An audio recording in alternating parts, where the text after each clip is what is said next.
عن أبي هريرة رضي الله عنه أن رسول الله صلى الله عليه وسلم قال: من قام رمضان إيمانا واحتسابا غفر له ما تقدم من ذنبه.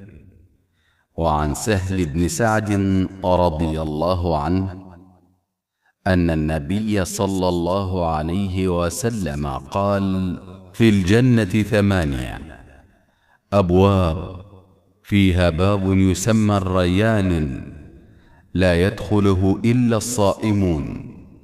رواه البخاري. عن عبد الله بن عمرو رضي الله عنه أن رسول الله صلى الله عليه وسلم قال: الصيام والقرآن يشفعان للعبد يوم القيامة. يقول الصيام: أي رب منعته الطعام والشهوات بالنهار فشفعني فيه. ويقول القرآن: منعته النوم بالليل فشفعني فيه. ويقول القرآن: فيشفعان. رواه أحمد. عن سهل بن سعد رضي الله عنه أن النبي صلى الله عليه وسلم قال لعلي رضي الله عنه: فوالله لأن يهدي الله بك رجلا واحدا خير من حمر النعم.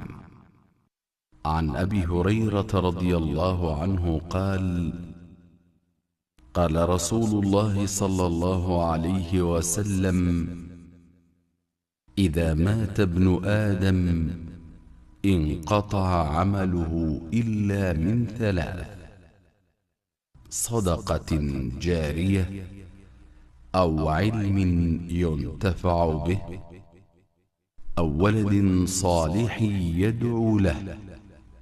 رواه مسلم. وعن أبي هريرة رضي الله عنه قال: سمعت رسول الله صلى الله عليه وسلم يقول: الدنيا ملعونة، ملعون ما فيها إلا ذكر الله تعالى وما والاه، وعالما أو متعلما.